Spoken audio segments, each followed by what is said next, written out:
Torej, ne radi slovenski bodoči vladi karkoli priporočamo.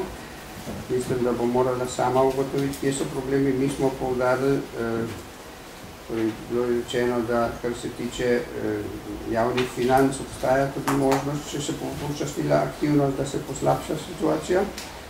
Problem je tudi v stroških javnem sektorju.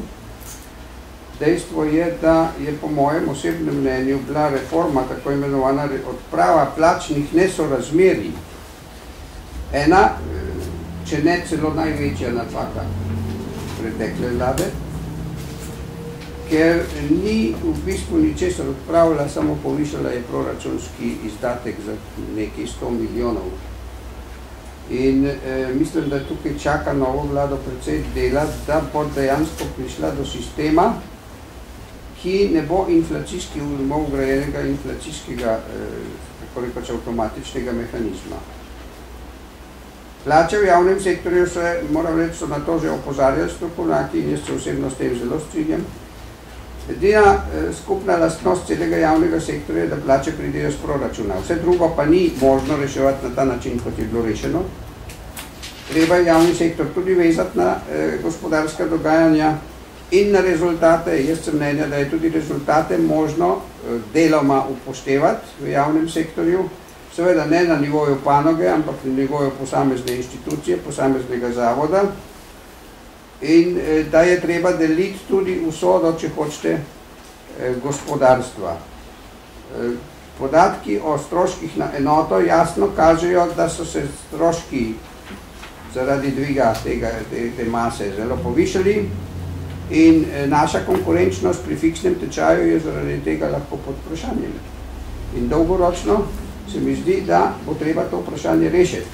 Jaz vam lahko povem, da je ECB, evroobmočje, analiziralo gibanje stroškov dela in stroškov dela na enoto in v letu 2007 je bila Slovenija med 15 državami na drugem mestu po dvigu povprečnih stroškov dela 6,2%, zdaj vidimo, da je 8% skoraj. Naj vam povem za primerjavo, države, ki imajo sicer tudi finančne probleme ta trenutek, vendar nimajo takšnih problemov inflacijskih, kot je Nemčija, kjer so se stroški dela povešali za 1,1% v letu 2007, Malta za 1,3%, Portugalska za 1,9%. In seveda stroški dela na enoto so potem temu ustrezno tudi bistveno nižji. Stroški dela na enoto v Nemčiji 0,4% v letu 2007, Portugalska 0,1% in Malta 0,2%. To je politika, ki zagotavlja konkurentnost pri fiksnem tečaju. Če pa imate povišanje stroškov dela na enoto 2, 3, 4 ali 6%, je pa dolgoročno zelo težko zdržati konkurenčnost. In to bi jaz poročilo vladi zelo resno dal. Sem pa prepričan, da to ve in da bo to upoštevala.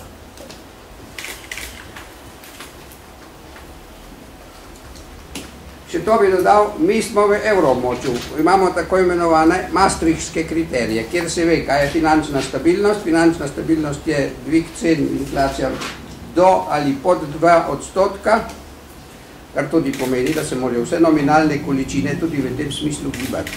Jaz ne nasprotujem dvigu plač tam, kjer je možno, ker dobivam potem po takih izjavah tudi jezna pisma, žalitve. Tako ne razumem tistih, ki imajo nizke plače. Jaz sem zelo lahko razumem in sočustvujem s takimi, ampak na nivoju celotnega gospodarstva si dolgoročno ni možno privoščiti povišanja plač nad produktivnostjo in nad tem, kar zagotavlja še konkurenčnost slovenskega gospodarstva. Stvar je zelo enostavna in tukaj ni nobene skrivnosti. Gospod Jaz sem še to vprašala, rekli ste, da lahko že govorimo v bistvu o ničelni rasti, a to pomeni, da je Evropska unija že v recesiji ali pa se približujemo obdobju recesije? Ne, podatki, ki jih so zbrani za tretji kvartal, govorijo sicer o precejšnjem zmanjšanju aktivnosti.